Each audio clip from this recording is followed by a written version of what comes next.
Hey, what is going on, everybody? Bauer Brown here. Welcome back to the channel, guys, and welcome to another video in the Blender tutorial series. Alrighty, in the video that we have here today, I'm going to jump right into it. We are going to do a couple more modifiers, right? Because modifiers are going to be something that you're going to use often. Once you get the hang of it.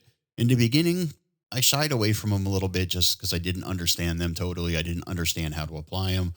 It's same way with any program, right? You're fuzzy about things in the beginning, and you work slowly, right, and get used to things. And so that's what we're doing here. So we got a couple more modifiers, ones that I feel that you're going to use quite often, that are the most useful, and that's it. So let's jump right into it. So the first one we're going to do is we're going to do the Boolean modifier. This one's called a Boolean. All right. Now, a Boolean modifier, it actually requires more than one object to work, right? So I have a cube here.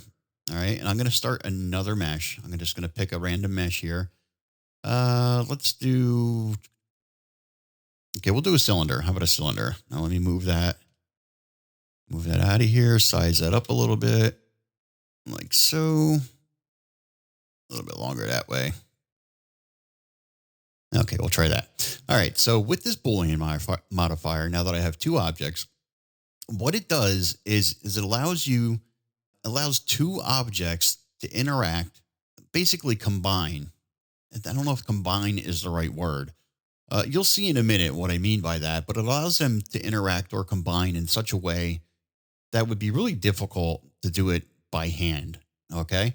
So like I said, you need two objects here because they're going to interact with one another. And I'll give you an example of what's going to happen here, right? So we'll take our cube, and I'm going to go over to modifiers now, and we will apply the Boolean modifier. Let me see if I can find it in my list here. If not, and what I'm doing there, what I have that search, I will show you how to set up your. Hold on a second. I'm losing losing my train of thought because I just realized that my little mouse wasn't up there. I'll show you how to set it up. If you go up to Edit and Preferences, now I should have researched this beforehand because I can't remember exactly where to find it. If it was under Interface, maybe. Really quick, I'll try to find it. If I can't, Key Map. Okay, Key Map. Is this it? Yes.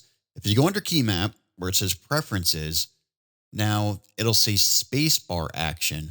All right. Now, normally when you hit the space bar, which I do quite often, God knows how many times I looked up to see that there's some kind of like empty animation running. It's just playing nothing. Right. And your play bar down here is just, your timeline is just going crazy. You can choose what your space bar does.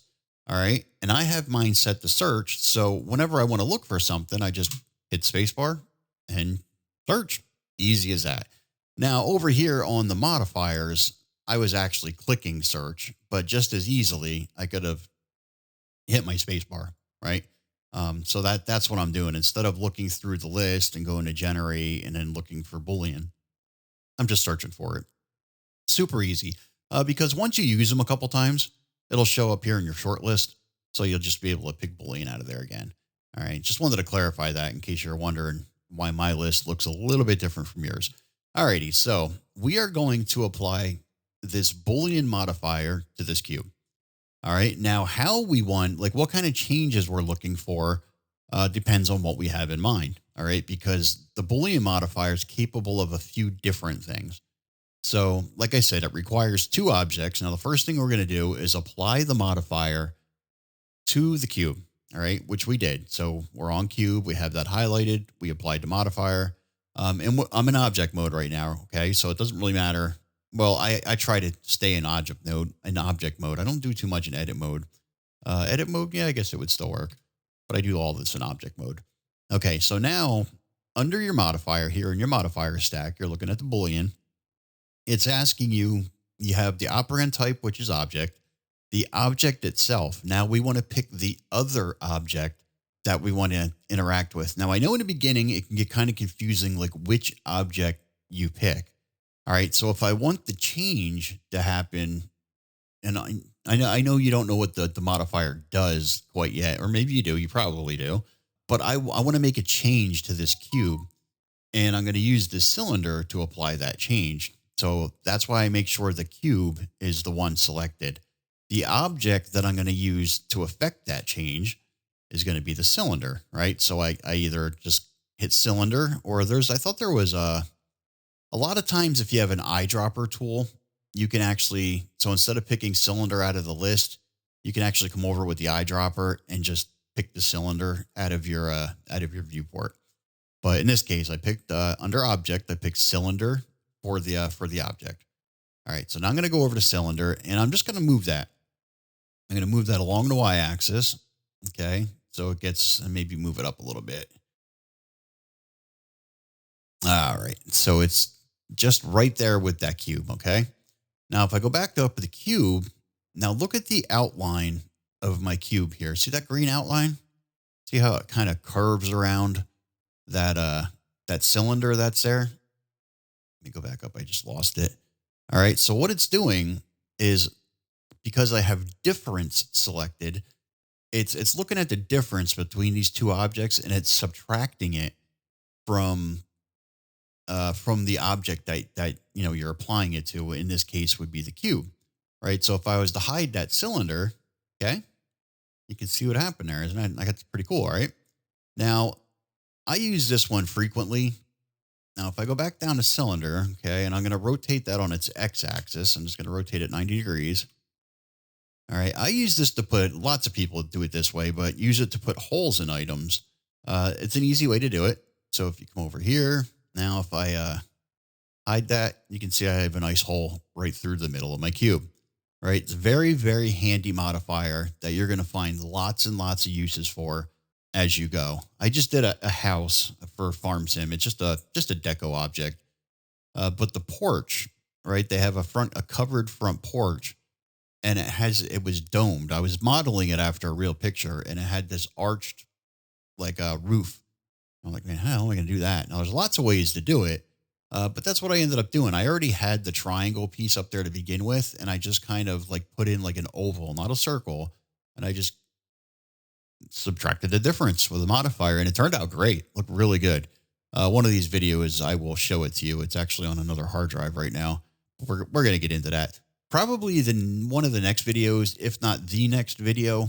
We're going to take a little bit of a break from all of the things that we've been learning and just throwing all this terminology and stuff at you.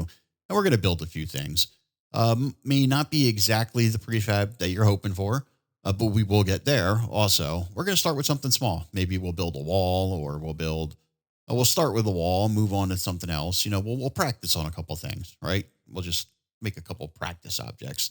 Then we'll learn a few more things, and then we'll start getting into the good stuff, right? So I do promise you that it's coming along shortly. All right, back to the modifier. All right, so like I said, that's what the difference does on this Boolean modifier.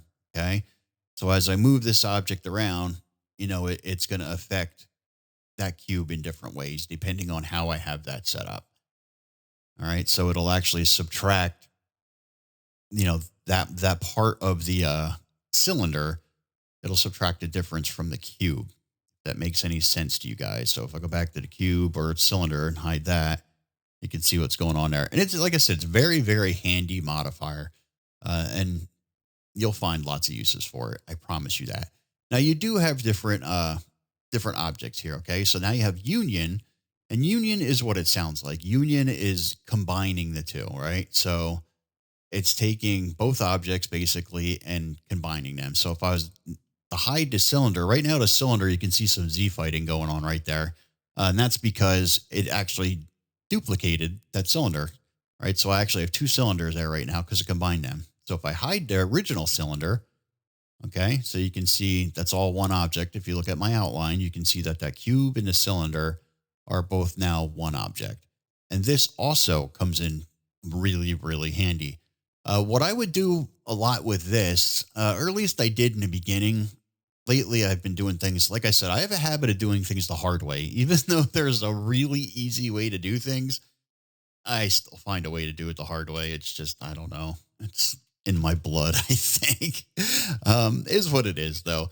But anyhow, what the way I used to use it is doing doors and windows, right? I would make my window, if my wall was thin enough and my window was thick enough. Now, the way this works, like with combine, you can see that I'm going to move this along the x-axis, okay? So when I combine the cube, all right, under union, sorry, I can, that object can be sticking out the top like that. But if I go under difference, oh no, it does work that way. I'm thinking for doors and windows, it needs to go completely through the object. That's kind of what I was getting at. I wasn't sure if this would work without going through the object. So you can see how I put a nice little hole in there right in the middle of your cube. But anyhow, back to my window. So if you have a wall, if the wall was thin enough and the window was thick enough, I could actually put the hole in the wall where the door or the window was, right? And then that would be nice. This way I had no Z fighting. I had no extra like mesh or geometry behind that window. And then when it was all said and done, if I wanted to, I could just combine the two objects all through the Boolean modifier. And it worked out pretty good in the beginning. You know, it wasn't bad at all. So, you know, for example, if I was to make another mesh here, right, we'll shift A, make another, actually, I'm going to stick with this mesh that I got. So let's move this cylinder out of the way. Move that over a little bit. And we'll take this mesh. I'm going to squish it along the y-axis, and then I'm just going to scale the whole thing up really big like that. Maybe I'll make it a bit skinnier. It's hard for me to do my keys here because my microphone is in the way. All right, I'm going to add another object here, and this next object is also going to be a cube. And we'll move that along the y-axis and scale that up along the z a little bit, like so. Maybe a little bit along the x as well. Okay. We'll take that. I'm going to move that down. Alrighty. And again, along the y-axis. Okay. So now you can see how it intersects with the wall that I have there. Now I'm going to make sure it goes all the way through. It might not be thick enough here. Make sure it goes all the way through that wall. Actually, let's try to scale it along the y. That might work a little bit better. Because it doesn't matter how thick this thing is at this point, what I'm trying to do with it. And then bring that down just a tiny bit.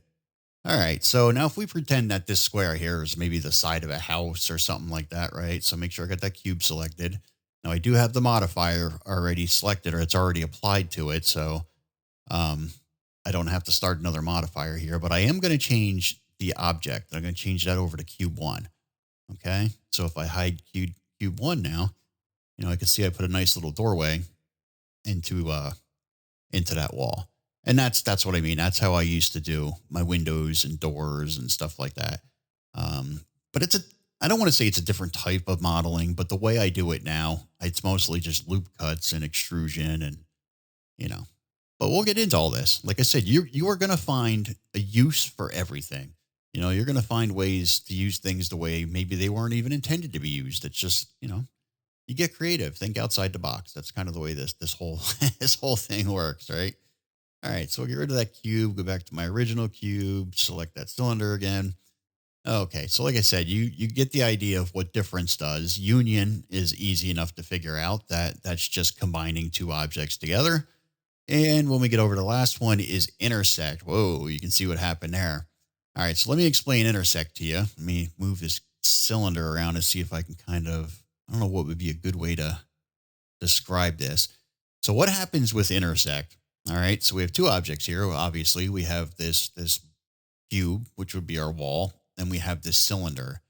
Now, this area right here where the two objects overlap, where they intersect, that's what it's going to merge or incorporate, right? So anything that these two, wherever they overlap, that's going to be the affected area, right? So it's not going to put a hole in anything or what we saw previously. Actually, let me see if I can move that to a better position.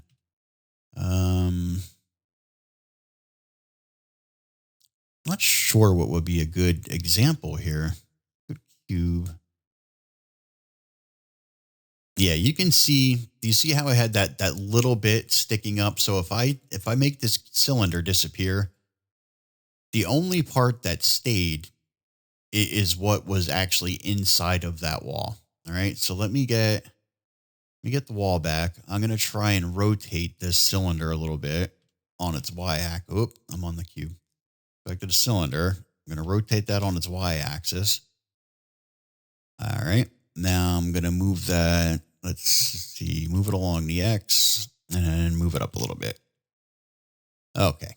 So now when I apply the intersect, the only thing that should be visible after I hide the cylinder is this little itty bitty corner here. Okay. So where those two objects, where they intersect, obviously, is what should be visible. So back onto, I'm going to hide the cylinder.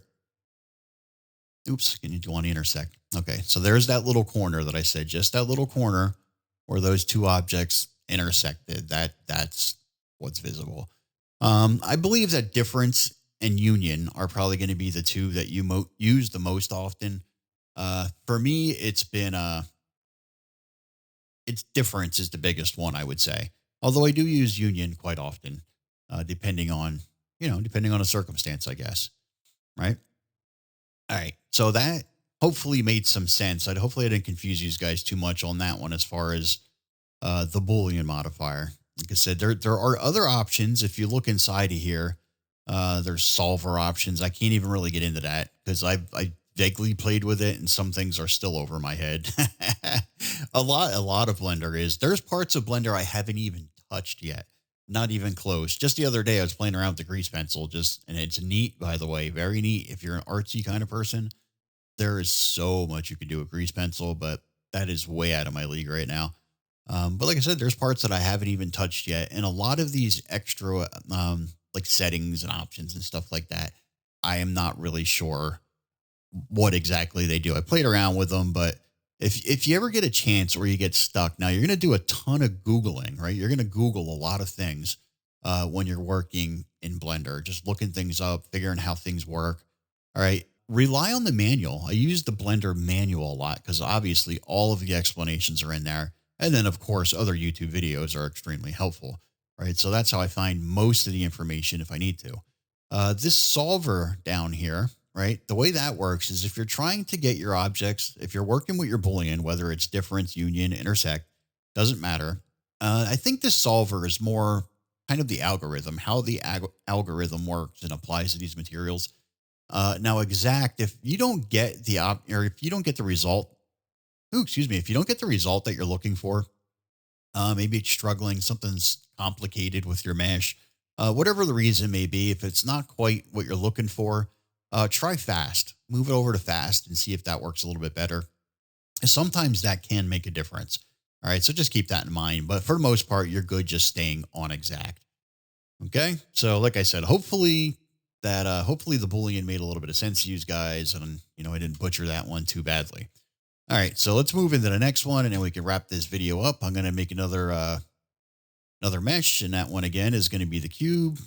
I'm going to move that up to an area where I can see what's going on here. There we go. All right. So with this cube, the next modifier that we're going to go over is called the array modifier. This one, I use this one tons and tons. All right.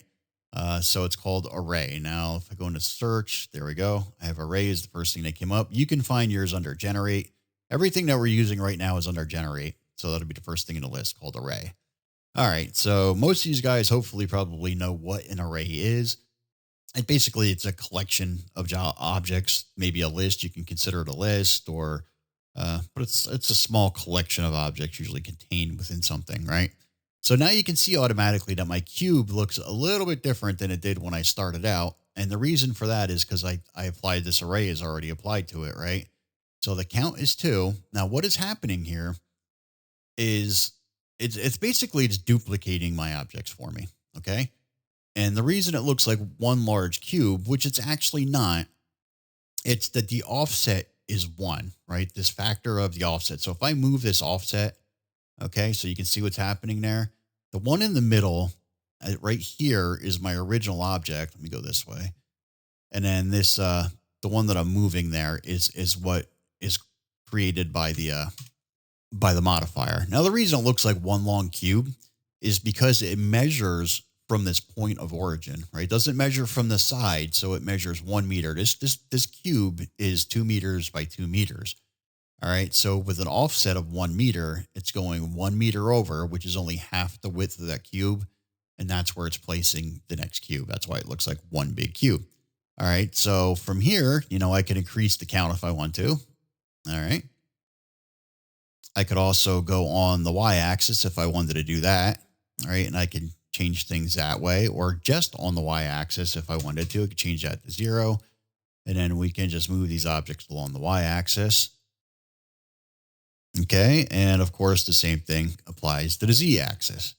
All right. So it's not just going to be cubes that you're working with here. You're going to be doing lots of things with this, like, tons of objects. Sometimes I put in like rails for railing, stairs, any object that needs to be repeated is a good way to do it. Okay. And that's all that array does. There's nothing complicated about it. It just duplicates an object, and you can span them out in any way, that you see fit, right? So if I go back down, lower that down a little bit, let's see, keep the X there, maybe bring the Y in a little bit. Okay. So there's tons of things that you can do with this. All right. And then when you're like any other modifier, when you're happy with your end result, you just apply your modifier, going up here to this arrow, hit apply, and you're good to go. Now there is another thing with this array that I want to show you. Like I said, there's nothing complicated. There's really nothing like fancy or all these extra steps I want to show you. That's it. You just adjust the count to how many you want. I mean, you can go quite large if you want to. You can just kind of keep going with that count.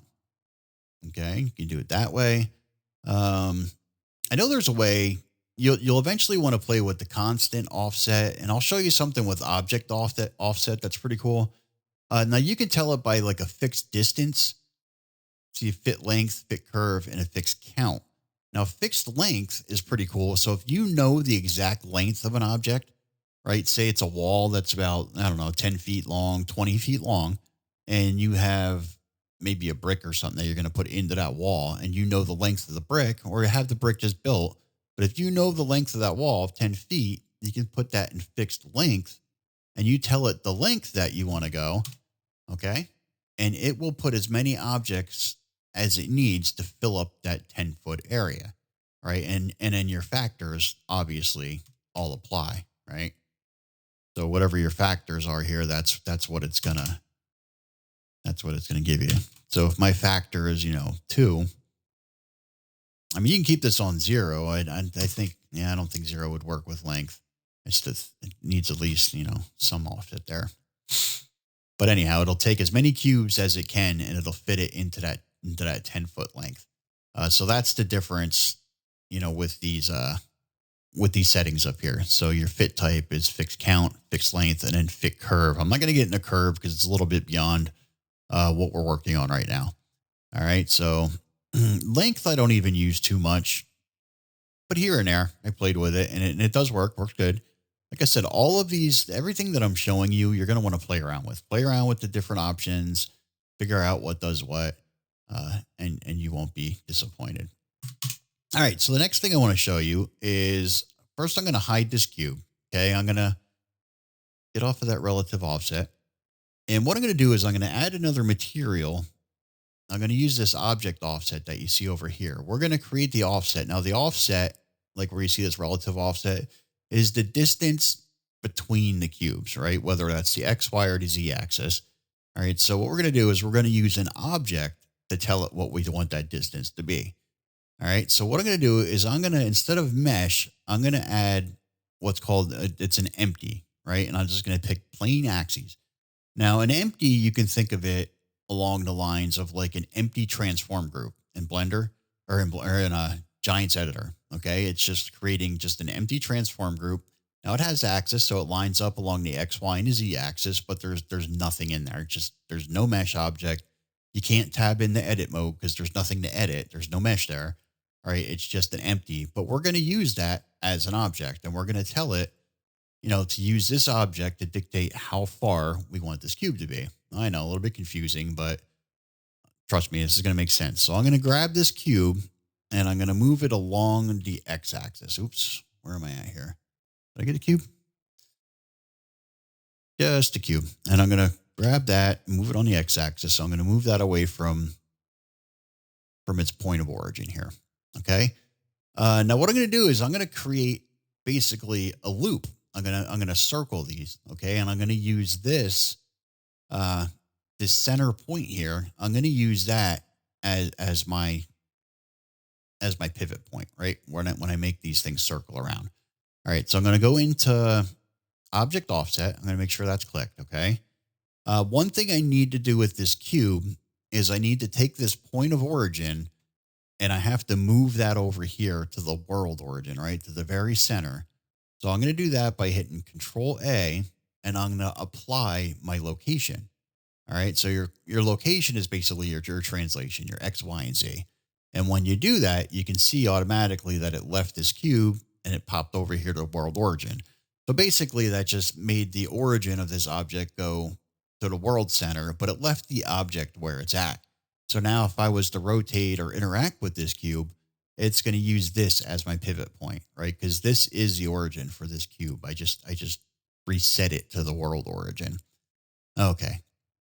So from there, what I'm going to do is just going to increase my count. Now, the reason you can't see anything is it's because it's using this empty as the offset, right? And now everything's just kind of stacked on top of one another because I didn't really do anything with it yet. There's no count. Actually, I want to give it the empty. I want to pick empty from that list. So don't forget to do that. I forgot to mention that part. The object I'm using for my offset is empty. Okay. And that's what I'm picking there. Now from there, like I said, these are all stacked on top of one another because it's using these, the empty sits at the world center and so does the origin for this cube. So there is no distance. They're right on top of each other.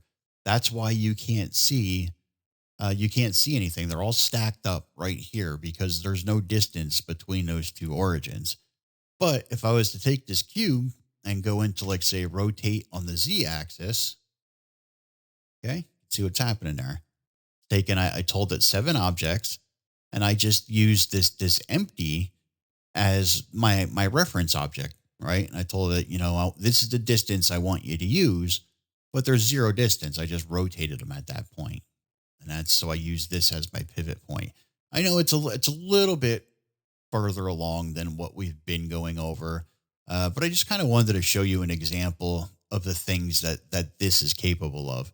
Now, of course, with any modifier, right, especially like an array modifier, oops, step back on there. When I go into cube, if I tab into edit mode, okay, so if I pick this cube here, this is my original cube. Now you can't pick any of the other cubes and interact with them. It's only your original object, right? So if I inset that, extrude it, it affects all of the objects at one time. So you can already see how handy this is becoming, right? If you had a ton of objects that you need to edit, this saves you so much time if those objects are identical, because you're only working off of this one original object, right? And then everything else will duplicate and look just the same. And then, of course, when you're finally said and done, everything looks pretty good. You've got to be in object mode. You can apply those changes. Now, if you needed to, you can tab into edit mode and pick any one of these objects. Now they're all separate. They're their own entity, right? They're all part of this cube object. So if I hide that, I hide them all. I can split them if you needed to. You can, of course, select the object, and then you can select the object and separate it based on your selection. And now that cube 1 over here is its own object. Okay. So that's it. That is the array modifier. Like I said, it will come in extremely handy. There are no limit. There's no limit to the amount of uses you're going to find for it, like the rungs in a ladder, maybe the steps in a staircase, you name it. I've done it for railings. I've done it for, I even put a sidewalk down that way where, I just made the one individual square on the sidewalk and then I just used an array modifier and slapped the rest of them down. Like I said, it's a time saver in the end. It's something that you're going to use quite often. And I think that may be it for the modifiers. for now. I mean, there's so many modifiers, and you, by all means, feel free to go into the list. Look through all of these lists here and play with them all. Some of them we will end up going over at some point, like decimate. We're going to use that at some point. But anyhow, these are a lot of things that you're going to want to play with. Google them. If you have any questions about any of these modifiers, Google it, or YouTube, especially YouTube. Look for some sort of an example. Somebody out there somewhere has a YouTube video that shows you how to use any one of these modifiers that we're discussing right now. I can guarantee it. It's a promise. But like I said, look forward to the next video. I believe we're gonna create a couple simple objects, right? We're gonna use some of these methods that we've explained, as far as manipulating our objects, moving things around, extruding, maybe using some of the modifiers. We'll do loop cuts and insets and beveling and all of that stuff, right? And we'll just throw it together and into a really simple object, and just to kind of get you comfortable with just working with things, with manipulating meshes. Okay. And that is it. I am going to leave things right there. Hopefully, that made sense. And hopefully these videos are helping you out in some way, shape, or form. All right. And if they are, feel free to like and subscribe. That's really going to help me out in the long run. And it'll keep me motivated to get more videos out to you. All righty. So with that being said, I am Bauer Brown, and I will see you on the next one.